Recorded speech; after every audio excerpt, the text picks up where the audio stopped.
तो दोस्तों जैसा कि आप स्क्रीन पे देख पा रहे होंगे कि आज के टाइम पे रिपोर्ट निकल के आ रही है कि इंडिया आज के टाइम पे बहुत बड़ी मदद करने जा रहा है आर्मेनिया की। ये मदद इसलिए करी जा रही है कि आर्मेनिया आसानी से अजरबैजान को काउंटर कर ले। तो पिछले 12 महीनों के अंदर अजरबैजान की जो मिसाइल की कैपेबिलिटी है वो बहुत ही ज्यादा इंक्रीज हुई है। उसको काउंटर करने के लिए आर्मेनिया को इंडिया बहुत ही अच्छी और बहुत ही लॉन्ग रेंज वाली मिसाइलें दे सकता है। और कई रिपोर्ट तो ये भी निकल के आ रही है कि भारत अपनी जो स्वदेशी मिसाइल परले है उसको भी दे सकता है आर्मेनिया को। ये एक बैलिस्टिक मिसाइल है। जी हाँ, आज के टाइम पे भारत आर्मेनिया को परले मिसाइल भी दे सकता है। बहुत ही जल्द इंडिया और आर्मेनिया के बीच इस मिसाइल को लेके एक डील भी साइन हो सकती है।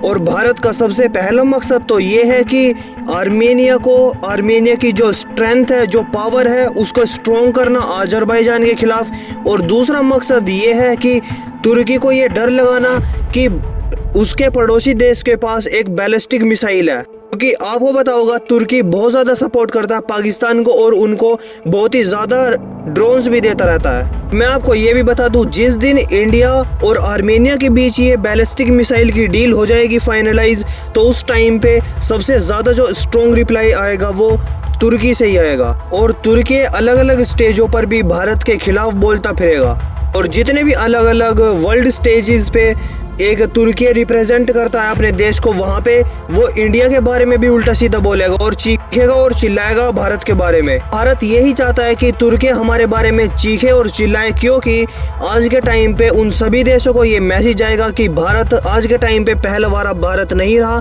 जो अपनी एक आवाज़ को दबा लेता है। अगर कोई देश पाकिस्तान को सपोर्ट करता है या फिर हमारे दुश्मन देश को सपोर्ट करता है तो हम उसको एक स्ट्रॉन्ग रिएक्शन देने पे मजबूर भी कर सकते हैं। अगर आप भारत के दुश्मनों को सपोर्ट करोगे तो चाहे आप 7 समुंदर पार बैठे हो, आपको भी अंजाम भुगतना पड़ेगा। और कई एक्सपर्ट का मानना ये भी है कि इस डील को फाइनलाइज होने के बाद तुर्की बहुत ही ज्यादा प्रेशर में भी आ सकता है, क्योंकि इससे पहले भी भारत आर्मेनिया को और भी ज्यादा डिफेंस इक्विपमेंट और हथियार सप्लाई कर चुका है कि डायरेक्टली तुर्कियों को पता चलेगा कि आज के टाइम तो भारत इसको परलीय बैलिस्टिक मिसाइल दे रहा है, फ्यूचर के अंदर ये और भी ज्यादा खतरनाक वेपन और मिसाइल दे सकता है। इसलिए भलाई बस इसी चीज में है कि सारे मतभेदों को और प्रॉब्लम को सोल्व करो और भारत के साथ फ्रेंडली रिलेशन बनाओ। जितनी भी भारत और तुर्की के बीच में प्रॉब्लम है उनको एक साथ बैठ के सोल्व करा जाए। और आप में से ही कुछ लोग सोच रहे होंगे कि भारत जब ये परले मिसाइल आर्मेनिया को देगा तो इस चीज के अंदर एक प्रॉब्लम आ सकती है, क्योंकि जो आर्मेनिया है वो MTCR का सदस्य नहीं है और ऐसी मिसाइलें सिर्फ उसी को देश को दी जाती है जो MTCR का सदस्य है।